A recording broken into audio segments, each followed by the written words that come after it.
ಬಾಗಲಕೋಟೆ 2024 ಲೋಕಸಭಾ ಅಭ್ಯರ್ಥಿ ಪಿಸಿ ಗದ್ದಿಗೌಡರು ಮತದಾನ ಮಾಡಿದರು. ಬಾಗಲಕೋಟೆ ಜಿಲ್ಲೆಯ 2024 ಲೋಕಸಭಾ ಚುನಾವಣೆ ಭಾರತೀಯ ಜನತಾ ಪಾರ್ಟಿಯ ಅಭ್ಯರ್ಥಿ 4 ಬಾರಿ ಸಂಸದರು ಪಿಸಿ ಗದ್ದಿಗೌಡರು ಇಂದು ದಿನಾಂಕ 7/5/2024 ರಂದು ಬೆಳಗ್ಗೆ ಬಾದಾಮಿಯ ತಾಲೂಕು ಒಕ್ಕಲುತನ ಹುಟ್ಟುವಳಿ ಮಾರಾಟ ಸಹಕಾರಿ ಸಂಘ ಬಾದಾಮಿಯಲ್ಲಿ ತಮ್ಮ ಮತದಾನ ಮಾಡಿದರು. ನಂತರ ತಮ್ಮ ಗೆಲುವಿನ ಕುರಿತು ತಿಳಿಸಿದರು. ಈ ಸಂದರ್ಭದಲ್ಲಿ ಎಸ್ಟಿ ಮೋರ್ಚಾ ತಾಲೂಕು ಅಧ್ಯಕ್ಷರು ಮಾಂತೇಶ್ ತಳವಾರ್, ರಮೇಶ್ ಕಳಸದ, ಅಯ್ಯಪ್ಪ ಚುಲ್ವಾದಿ ಇನ್ನಿತರರು ಉಪಸ್ಥಿತರಿದ್ದರು.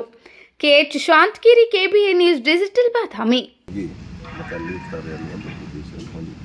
ಸರ್, ಕ್ಷೇತ್ರದಲ್ಲಿ ವಾತಾವರಣ ಯಾವ ರೀತಿ ಇದೆ, ಏನು ಹೇಳ್ತಾರೆ? ಇಡೀ ಕ್ಷೇತ್ರದಲ್ಲಿ ಭಾರತೀಯ ಜನತಾ ಪಾರ್ಟಿ ಮುಂದಿದೆ. ಹಾಗೆಯೇ ಜನರು ಭಾರತೀಯ ಜನತಾ ಪಾರ್ಟಿ ಗೆಲ್ಲಿಸಲಿಕ್ಕೆ, ಮೋದಿಯವರು ಪ್ರಧಾನಮಂತ್ರಿ ಮಾಡಲಿಕ್ಕೆ ನಮ್ಮ ಪರವಾಗಿ ಮತ ನೀಡುತ್ತಿದ್ದಾರೆ. ಗೆಲ್ಲುವ ವಿಶ್ವಾಸ ಇದೆಯಾ ಸರ್? 5ನೇ ಬಾರಿ 100% ಗೆಲ್ಲುವ ವಿಶ್ವಾಸ ಇದೆ. 2 ಲಕ್ಷಕ್ಕಿಂತ ಹೆಚ್ಚಿನ ಮತದಾರರಿಂದ